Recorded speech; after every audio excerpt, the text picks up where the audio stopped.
I think the definition of greatness is to inspire the people next to you.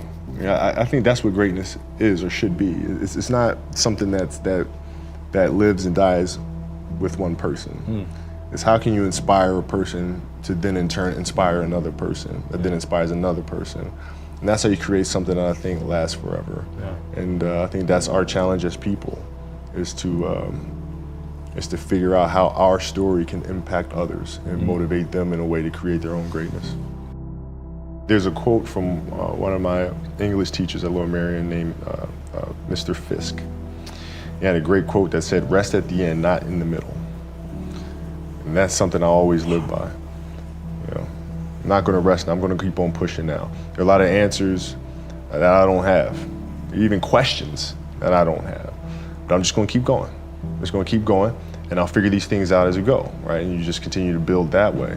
So I try to live by that all the time. And what brings you the most joy right now? Being with my family. Really? That is the most fun. It's just, it's hanging out with them all summer, being able to like do things that I ordinarily couldn't do. Because of training, because of season and stuff like that. So being around them and watching Bianca grow up, because there are a lot of things that I miss with Natalia and Gianna because I was playing. So being there every day with them is so much fun, man. So it brings me the most joy. What does love feel like?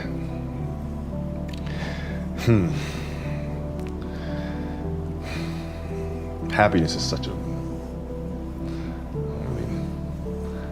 think I would describe love as happiness. I think I describe it as a beautiful journey.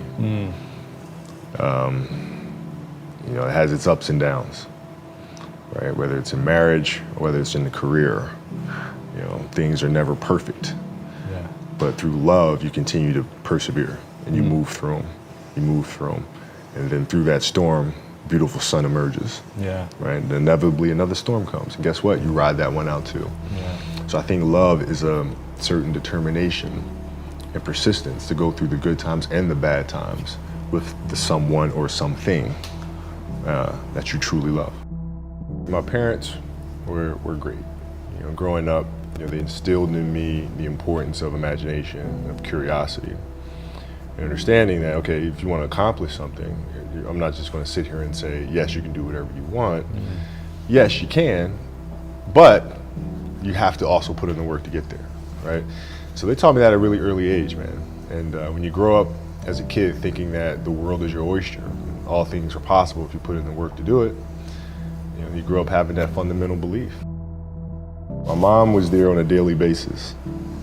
My father was really influential at a really critical time where I had a summer where I played basketball when I was like 10 or 11 years old, in a very prominent summer league in Philadelphia called the Sunny Hill League, where my father played, my uncle played, and they were like all-time greats and such stuff. And Wilt Chamberlain played in the league, Earl Pro Monroe played in the league.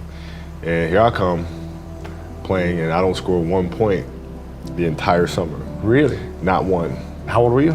11, 10, 11. And you're playing against other 10, 11-year-olds? Or and you didn't score once? Not one. Were you in the game? I was in the game. How did you not score? Because I was terrible. Really? Yeah. At 10, 11 years old, you were that awful. terrible. I mean, and I had these big knee pads on because I was growing really fast. I had socks all the way up here, and I had like the high top skinny, fade, like skinny as hell. And I scored not a free throw, nothing, not a lucky shot, not a breakaway layup, 0 points. And I remember crying about it and being upset about it. And my father just gave me a hug and said, listen, whether you score 0 or score 60, I'm gonna love you no matter what. Wow. Now that is the most important thing that you can say to a child. Because from there I was like, okay, that gives me all the confidence in the world to fail. I have the security there. But to hell with that, I'm scoring 60. Let's go. Right. And from there I just went to work. And I stayed with it, and I kept practicing. When you're in this culture in our society, you can do some phenomenal things individually, but they'll never reach their full potential unless you do them collectively. And you have to figure out how to do that. The challenge for me was always compassion and empathy. I think about 2009, things started changing for me. I started really making a conscious effort to better understand. And that doesn't mean, you have compassion and empathy so you go softer on them. It's more like you put yourself to the side and you put yourself in their shoes and understand what they're feeling. And then you have to make certain decisions of, okay, what buttons do I need to push for this player to get them to the next level? So it's not sit around and it's all happy-go-lucky type of thing. If you're leader, your job is to get the best out of them, even if they may not like it at that time. One of the things that I had to learn is how to get the best out of my teammates. Yeah. And most people think it's a simple thing, pass them the ball. But that's not how you make guys better. You have to really affect their behavior. How do you do that? So, I would tell guys, we got back-to-backs. I don't care if we're in Miami, I don't care if we're in a great city of Chicago. You can't go out, we gotta get rest. Right? Back-to-back games. Back-to-back games, right? Monday, Tuesday. You play Monday, you play again Tuesday. Guys aren't gonna listen, right? Right. So a few times I said, all right, we'll all go out. We'll go out together. Really? I'll drink with you, right? But the next morning, I'm banging on your door at 5 a.m. Let's go. They're not getting Where are we going? I hung out with you, now you come hang out with me. Wow. This is what we do, all right, let's go. And we're at the gym, we're working out, right? We hit the bus, we go to practice, we play that night. And they're dead. And they're dead. And they're like, oh, lesson learned. Really? Lesson learned. Take them out once. Listen, if you're gonna do that, but don't let that compromise what we're here to do. Right. This is why we're here. This is why you're here in the first place. What does losing feel like to you? It's exciting. Why is it exciting?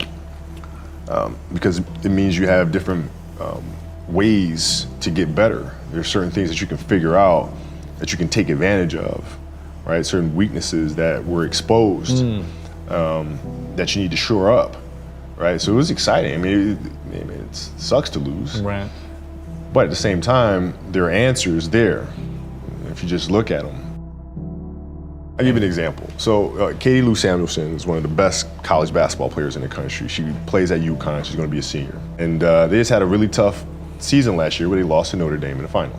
And so I asked her, I said, have you watched the Notre Dame game? She was like, no. I said, well, why not? I said, I don't want to watch that. I said, I know you don't, but you're going to play Notre Dame this year, yeah? Yeah. What's the chances you see him again in the final? Goes, well, you probably see him again. I said, well, you can't show up and play them without knowing why you lost that one, right? So, the mistakes that you've made in that game, you have to do the hard stuff and watch that game and study that game to not make those mistakes over and over again just because you weren't brave enough to face it. So she came down to the office. I brought her down to the office and we sat down, we watched that game together. Wow. Right? And you gotta deal with it. Face it. Gotta deal with it. Face it, learn from it. When you play for 20 years, I played for 20 years, you reach a certain level, you're like, okay, wait a minute, I have to start again at the base of a mountain and try to climb the top of this mountain. First of all, what mountain am I climbing? I don't even know, like, what the hell am I gonna be doing? And it's very scary. It's very scary. Even for you? Oh, absolutely.